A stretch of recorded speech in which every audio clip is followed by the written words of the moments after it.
Hi, this is Ushio, and welcome back to Golden Treasure. So, in the last episode, we explored a little bit out of where we were supposed to have explored, I do believe. And we checked out here, which was an underground labyrinth. We got lost, we spent about 3 days down there, and then we got blown up, and we died. And we have 3 lives, we've lost 1 life now. And we are about to get captured, I do believe. No tales have drawn very close to your den. Your time in Heartbone Valley draws to a close. Flee to the Great Green soon, or risk losing it all.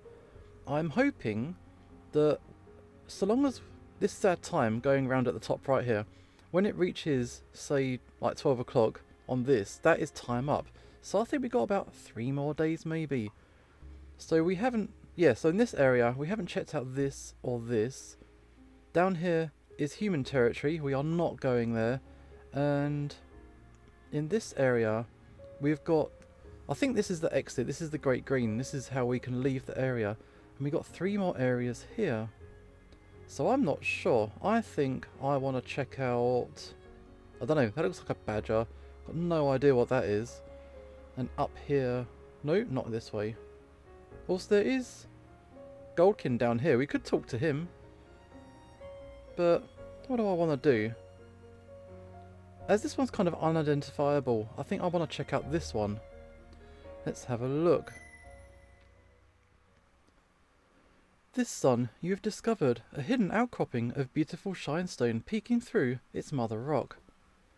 This particular kind, called silver, is of some worth, but you will need either a mighty fire within or some kind of helpful tool to remove it. So what can we do? There's a hidden option which we are pretty weak. We don't have the tool. Use your teeth and claws to break it, one bit at a time. Melt it with your rocks, or leave it. I mean, we could try, as we're here. This isn't going to work, it's going to hurt our teeth. So let's try and melt it. You lost a little bit of energy. Your breath is fierce enough to make plants bow down before you and cause grass to catch flame. But this shinestone, a hatching of Earth herself, is a more solid by far. You will need to grow the fire within you more greatly before you can melt this. You're too exhausted to try again now, but at least this has been good practice. Okay, our fire got a little bit stronger. But that's no good. And another day has passed. So that was a waste of time. Oh shit, time is running out. So I think we're kind of hungry. I think we need to hunt. And hunting is kind of like, it's a bit hit and miss. And I do feel a little bit kind of overdone. That is yellow, which is no good. This area is also yellow. That area, if you overhunt, everything will disappear. Well, I'm not going to be here much longer anyway, so let's check out this rabbit. Yeah, let's do it. So let's get some hunting. So what do we want to hunt? A bizarre mixture of scents dominated by the caustic no-tail smell. No, no, no, no, no. That sounds like a bad idea. So let's check out the scale beast. Yeah. It's going to be a snake normally. Your keen senses have revealed the presence of a tail beast here. The wind is not in your favour and carries your scent directly to your prey. You must move quickly. Okay, then we shall silently draw near. Okay. Let's try again. How are we doing? Let's get closer. It makes no sign of acknowledgement. It seems not to know that you're here. Okay, then we shall strike. Come on. I need a little bit of luck. Come on. That's a good hit. Yeah. You feel a sense of pride and accomplishment in your skill. A small but satisfying meal. That's it, there's some energy there. Good. What else shall we do? Shall we try a rabbit? Okay, let's try the long ear. It remains yet just on the edge of your senses, a great distance away. The wind is not in your favour. Why is the wind so bad today? Okay, we need to sneak up. There we go. It's as of yet ignorant of you. Let's keep sneaking. We are good at this.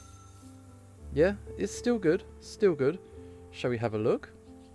Let's observe this thing. We still need to learn this stuff. Okay, let's take a bite. Go. Come on. Oh, oh. There we go. Nice. In its fragrant flesh, you taste the flowers of spring, the grasses of summer, and the hidden root treasures of the fields. That was good. Now, do we do the risky thing? There is a third option. A bizarre mixture of scents dominated by the caustic no-tail smell. Let's have a look. There's a human. The taste of tailless hunter essence is upon the air. From its posture, you know that it's not ignorant of the fact that danger may be near. At the moment, it's far from you. The wind is neutral and will not affect the hunt. I mean, let's observe. Okay. It makes no sign of acknowledgement. It seems not to know you're there. It remains yet just on the edge of your senses, a great distance. I mean, shall we have a little look? Let's have a look. For its posture, you know it's not ignorant. Okay, it's scared again. I mean, we could run away. Let's just watch it a bit more. No, that's a bad idea. Okay, observe. Okay, it's nice and chill. This is so risky. Are we going to do this? Alright, let's attack this guy. We're going to do it. Here we go. It notices you and turns to attack. Oh, run away. Run away. I'm not fucking with that. Time to go. We are not doing very well. We did eat some stuff, but we haven't learned a damn thing. I'm kind of scared. But if we look, we had a little bit of food. It says that we're hungry though, but we did do okay. So let's go out. Where should we go today? So there is a silver mine. There is something there. And up here, what we got, like a spider web. This looks spooky, and there's like wolves here. I'm really interested. What is the spooky thing? Let's have a look. Oh wow. What is this? As you are returning to your den at dusk, an odd keening noise draws your attention. Investigating, you discover a strange sight. Two groups of tailless beings are rotating, gyrating on their spindly hind legs, while clutching each other with their forepaws. What could this strange dance be? The dark ones are no-tail givers. You can smell their musky, oily scents, each one different. But the bright ones? What are they? They appear somewhat like no-tail Berthas, but they are most certainly not. Eerily, each one of them has the exact same smell, with not a trace of difference, as though they are just one being, pretending to be many. They are giving off a powerful Bertha scent, perhaps too powerful, and laced with overtones of blackberries and lightning, and the heat radiating from their bodies makes them almost glow in your eyes. The shrill noise is coming from them, a song of sorts, their voices lifting in the too perfect harmony. The no-tail givers seem transfixed by them, as the dance continues.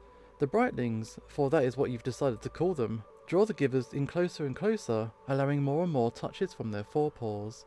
One by one, the couples detach from the dance and retreat into the trees, each pair separate from the others. Finally, only one pair remains. What do? Attack them while, wait, and when they leave, follow them into the trees? Attempt to sing into the mind of the no-tail giver, attempt to sing into the mind of the brightling Bertha. Return to your den. This is not something to involve yourself with. Let's wait and follow. The no-tail and the brightling go a short distance into the forest, and then they start touching each other in different ways. We should perhaps not be watching these guys do this. Ultimately, it seems as though they're wrestling. Okay, although you've never known a fight to be so devoid of fear, and though the giver seems to be winning, the Bertha doesn't seem to mind at all. It's kind of strange. I mean, you could say that, sure. Eventually, they stop their bizarre dance, and the giver falls asleep. Then, before your very muzzle, the brightening Bertha simply disappears. No trace of it whatsoever remains, not even in scent. The feathers on your crest stand on end. There's something very odd, very unnatural going on here. You feel that you're in danger. What do you want to do? So, get out of here as fast as you can. The opportunity to attack a sleeping no-tail is too good to pass up. Attack the unconscious giver, or something strange glimmers around the sleeping no-tail's neck. Try and rob him. I'm gonna rob this guy.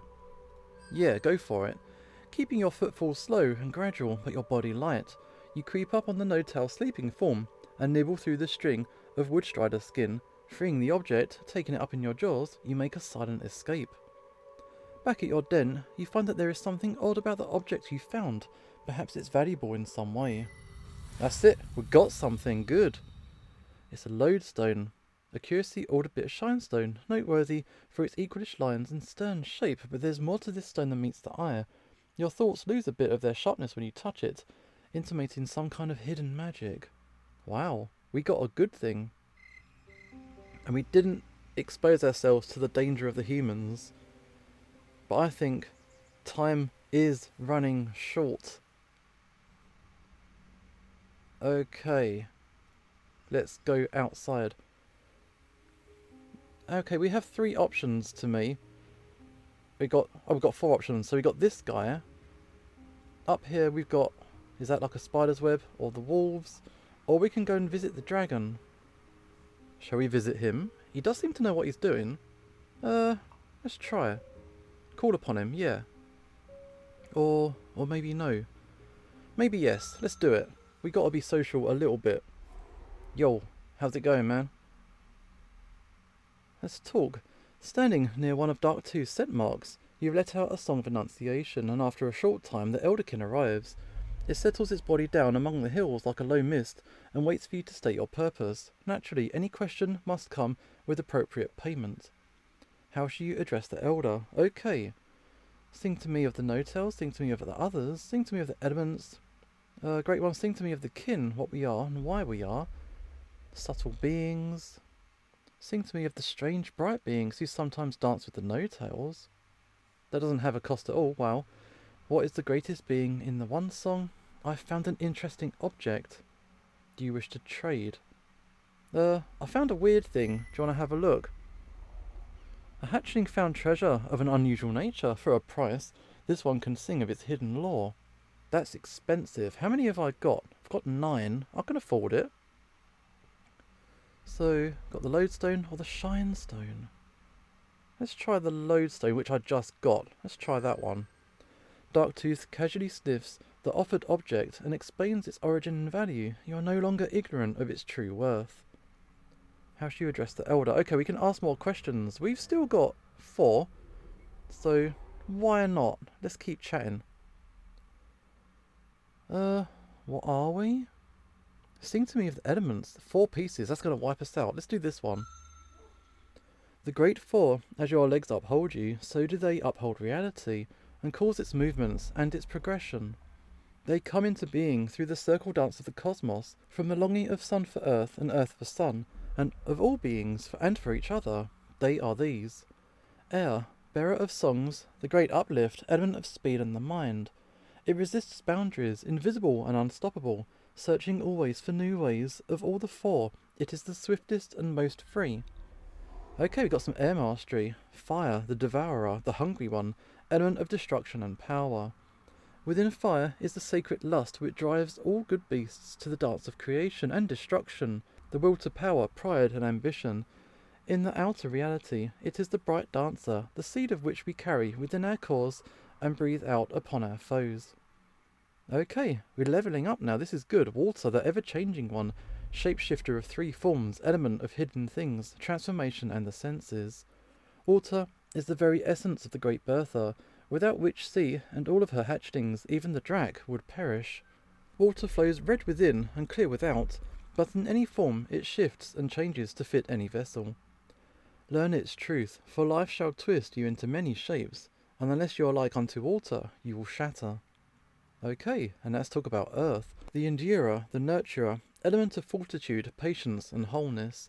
It is the flesh and bone of the Great Mother, strength of the mountains and the land beneath our claws, undying, unshakable. It moves not of its own volition, but remains always itself. From it we learn to be steadfast, to know ourselves, and to build upon our bodies, and our treasure troves into unassailable peaks beyond all detraction. There we go. Both within and without, these elements guide, facilitate, challenge, and inspire all beasts. To know them in the self, in other beings, and in nature, is to know the true cause of every effect. Fire devours air, air dominates water, water destroys fire, and earth stands alone, undestroyed and undestroying. Learn these truths, and in all dances you shall be elegant and powerful. Such is my song to a young kin.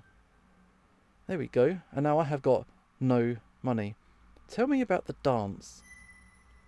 After describing your encounter with the Brightlings, the Darktooth responds to your request for advice.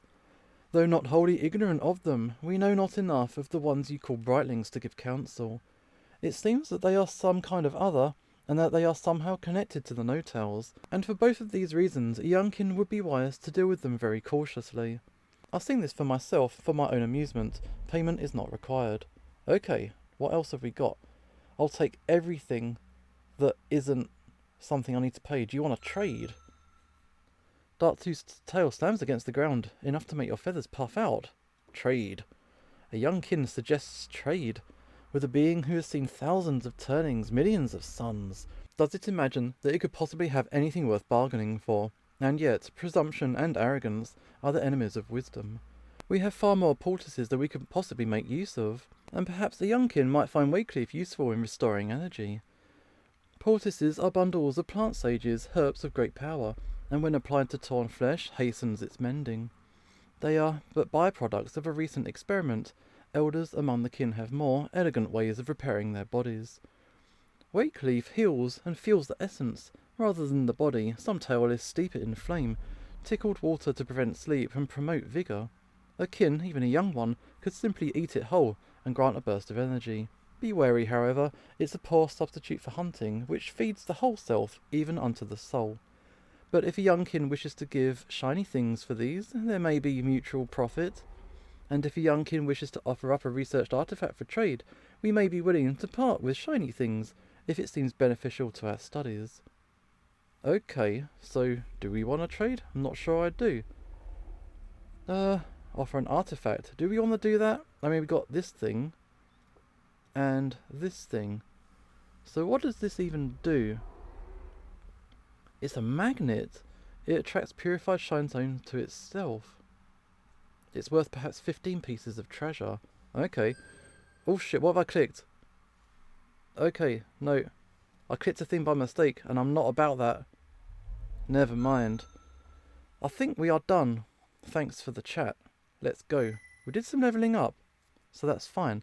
Darktooth responds by taking to the air. The grasses of the field bow down low in respect, as it beats its mighty wings, and soon is swallowed by the sky.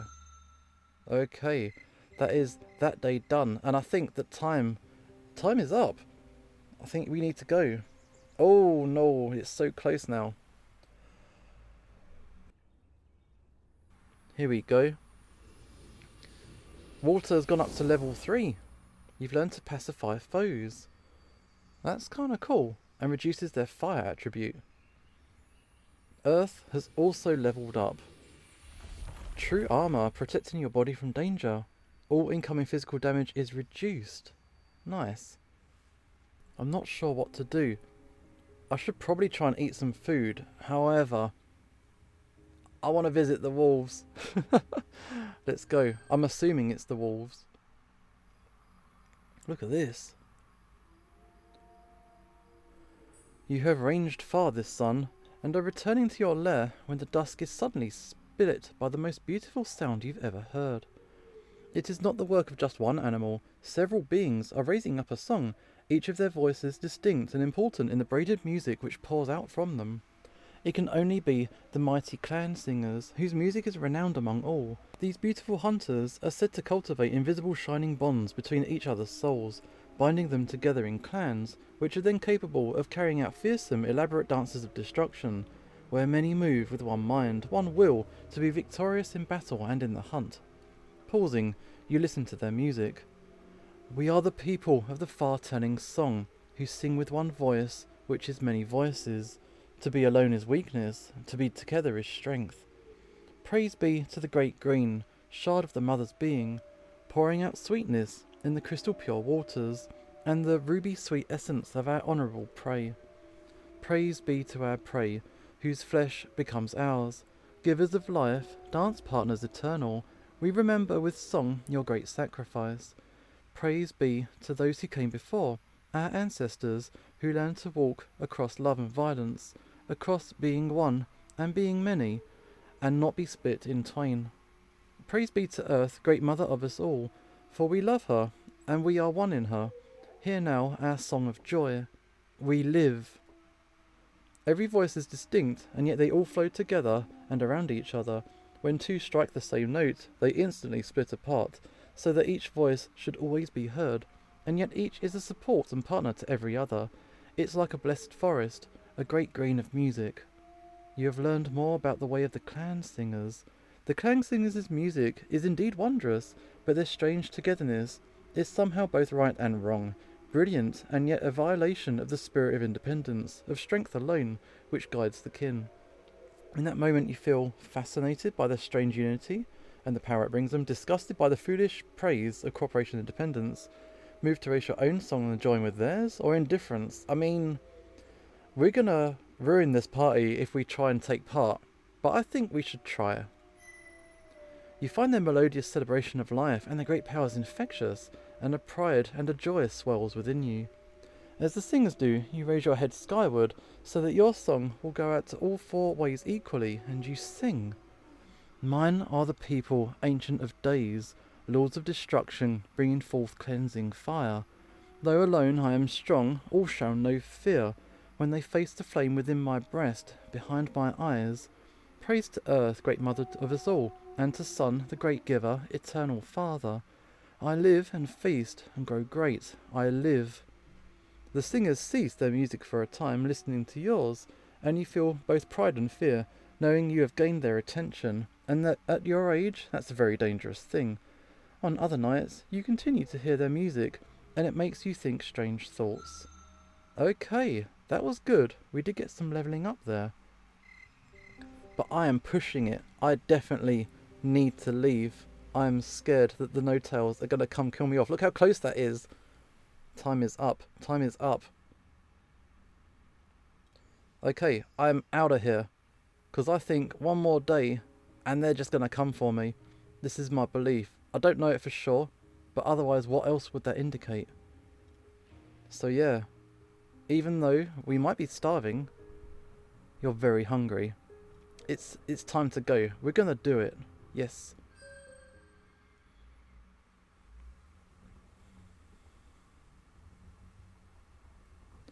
You have come to a sacred place. Any good beast could sense it, a verdant gateway, redolent with laurel, mint, and sweet decay. A being more powerful than even the kin has claimed this place, and what lies beyond. This is the entrance to the Great Green. The Great Green, the forest primeval, where your people have hunted since the first kin emerged from its chamber. It is infinite in its beauty and its danger, changing as the turnings pass. Though its denizens of long ago are mostly gone, the spirit of the Great Green remains, forever in its perfect state of constant transformation. This is the end of Heartbone Valley, where great dark tooth lays claim to the land, and the no-tails build their inscrutable objects. No-tailless has studied this place beyond with its otherish presence. Once you cross the threshold and take it for your own, it shall be your true home, your domain, and you may never return to Heartbone Valley, unless it be by Darktooth's permission, or to challenge him, a feat of which you will surely be incapable for centuries. The trees sway gently, and in them you can almost see hidden shapes, visions of what may be, and how you might build your life in the wild. Has the time come at last? Will you gather up your treasures and leave Heartbone Valley behind to begin the next verse in the song of your life? I am ready, and this is what we're gonna do in the next episode. This is Usho signing off, and hopefully I will see you next time.